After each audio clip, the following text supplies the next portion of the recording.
शांताकारं भुजंगशयनं पद्मनाभं सुरेशं विश्वाधारं गगनसदृशं मेघवर्णं शुभांगं लक्ष्मीकान्तं कमलनयनं योगिभिध्यानगम्यं वंदे विष्णु भवभयहरं सर्वलोकैकनाथं।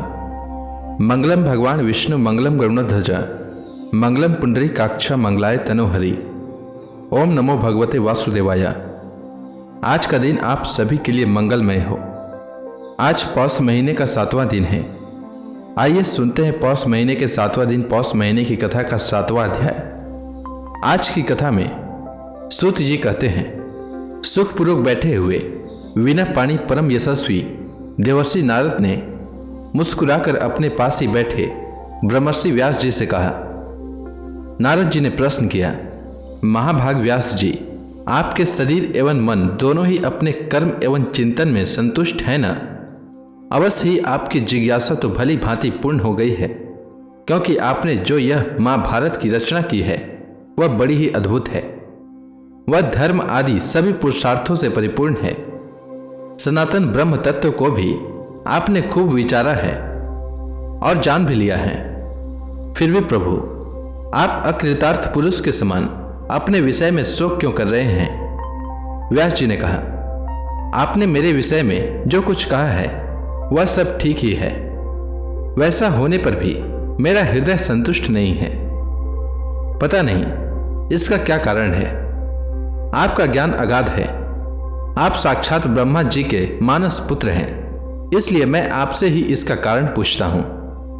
नारद जी, आप समस्त गोपनीय रहस्यों को जानते हैं, क्योंकि आपने उन पुराण पुरुष की उपासना की है जो प्रकृति पुरुष दोनों के स्वामी हैं और असंग रहते हुए ही अपने संकल्प मात्र से गुणों के द्वारा संसार की सृष्टि, स्थिति और प्रलय करते रहते हैं। आप सूर्य की भांति तीनों लोकों में भ्रमण करते रहते हैं और योग बल से प्राणवायु के समान सबके भीतर रहकर अंतःकरणों के साक्षी भी हैं। योगानुष्ठान और नियमों के द्वारा परब्रह्म और शब्द ब्रह्म दोनों की पूर्ण प्राप्ति कर लेने पर भी मुझ में जो बड़ी कमी है उसे आप कृपा करके बतलाइए। नारद जी ने कहा, व्यास जी, आपने भगवान के निर्मल यश का गान प्रायः नहीं किया। मेरी ऐसी मान्यता है कि जिससे भगवान संतुष्ट नहीं होते वह शास्त्र या ज्ञान अधूरा है। आपने धर्म आदि पुरुषार्थों का जैसा निरूपण किया है, भगवान श्री कृष्ण की महिमा का वैसा निरूपण नहीं किया। जिस वाणी से, चाहे वह रस भाव अलंकार आदि से युक्त ही क्यों न हो, जगत को पवित्र करने वाले भगवान श्री कृष्ण के यश का कभी गान नहीं होता। वह तो कौओं के लिए उच्छिष्ट फेंकने के स्थान के समान अपवित्र मानी जाती है। इसके विपरीत, जिसमें सुंदर रचना भी नहीं है और जो दूषित शब्दों से युक्त भी है, परंतु जिसका प्रत्येक श्लोक भगवान के सुयश सूचक नामों से युक्त है, वह वाणी लोगों के सारे पापों का नाश कर देती है, क्योंकि सत्पुरुष ऐसे ही वाणी का श्रवण गान और कीर्तन किया करते हैं। वह निर्मल ज्ञान भी जो मोक्ष की प्राप्ति का साक्षात साधन है, यदि भगवान की भक्ति से रहित हो तो उसकी उतनी शोभा नहीं होती।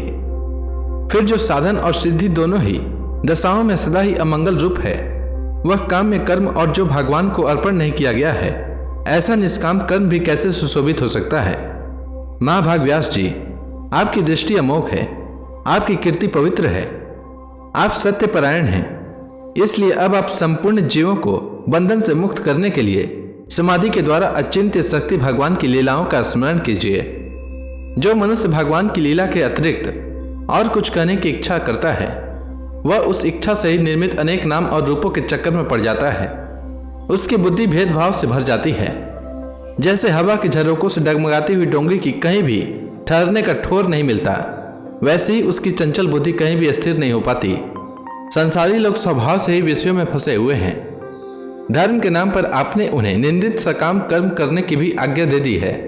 यह बहुत ही उल्टी बात हुई, क्योंकि मूर्ख लोग आपके वचनों से पूर्वोक्त निंदित कर्मों को ही धर्म मानकर यही मुख्य धर्म है ऐसा निश्चय करके उसका निषेध करने वाले वचनों को ठीक नहीं मानते। भगवान अनंत हैं।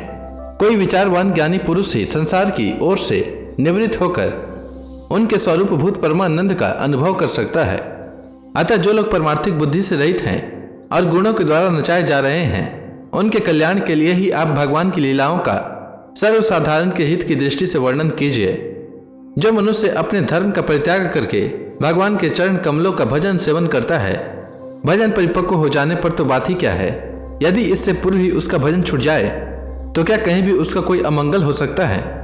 परंतु जो भगवान का भजन नहीं करते और केवल स्वधर्म का पालन करते हैं, उन्हें कौन सा लाभ मिलता है। बुद्धिमान मनुष्यों को चाहिए कि वह उसी वस्तु की प्राप्ति के लिए प्रयत्न करे जो तिनके से लेकर ब्रह्मा पर्यंत समस्त ऊंची नीची योनियों में कर्मों के फल स्वरूप आने जाने पर भी स्वयं प्राप्त नहीं होती।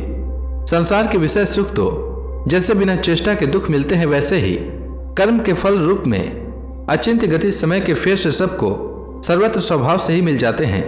व्यास जी, जो भगवान श्री कृष्ण के परम भक्त हैं, वह भजन न करने वाले कर्मी मनुष्यों के समान देवात कभी बुरा भाव हो जाने पर भी जन्म मृत्यु में संसार में नहीं आते। वह भगवान के चरण कमलों के आलिंगन का स्मरण करके फिर उसे छोड़ना नहीं चाहते। उसे रस का चस्का जो लग चुका है, जिनसे जगत की उत्पत्ति, स्थिति और प्रलय होते हैं, वे भगवान ही इस विश्व के रूप में भी हैं। ऐसा होने पर भी वे इससे विलक्षण हैं। इस बात को आप स्वयं जानते हैं, तथापि मैंने आपको संकेत मात्र कर दिया है। व्यास जी, पुरुषोत्तम भगवान श्री कृष्ण के प्रति समस्त कर्मों को समर्पित कर देना ही संसार की तीनों तापों की एकमात्र औषधि है। यह बात आप स्वयं भी जानते हैं। प्राणियों को जिस पदार्थ के सेवन से जो रोग हो जाता है, वही पदार्थ चिकित्सा विधि के अनुसार प्रयोग करने पर क्या उस रोग को दूर नहीं करता। इसी प्रकार यद्यपि सभी कर्म मनुष्यों को जन्म मृत्यु रूप संसार के चक्र में डालने वाले हैं, तथापि जब वे भगवान को समर्पित कर दिए जाते हैं, तब उनका कर्मपना ही नष्ट हो जाता है। इस लोक में जो शास्त्र विहित कर्म भगवान की प्रसन्नता के लिए किए जाते हैं, उन्हीं से पराभक्ति युक्त ज्ञान की प्राप्ति होती है। व्यास जी, आपका ज्ञान पूर्ण है। आप भगवान की कीर्ति का, उनकी प्रेममय लीला का वर्णन कीजिए। उसी से बड़े बड़े ज्ञानियों की भी जिज्ञासा पूर्ण होती है। जो लोग दुखों के द्वारा बार बार रौंदे जा रहे हैं, उनके दुख की शांति इसी से हो सकती है, और कोई उपाय नहीं है। तो इसी के साथ यह अध्याय समाप्त हुआ। इसके आगे की कथा मैं कल के अध्याय में सुनाऊंगा। तब तक के लिए भगवान हरि का नाम लेते रहें। तो प्रेम से बोली भगवान विष्णु की जय, श्री कृष्ण भगवान की जय, लक्ष्मी माता की जय, तुलसी माता की जय, समस्त देवी देवताओं की जय।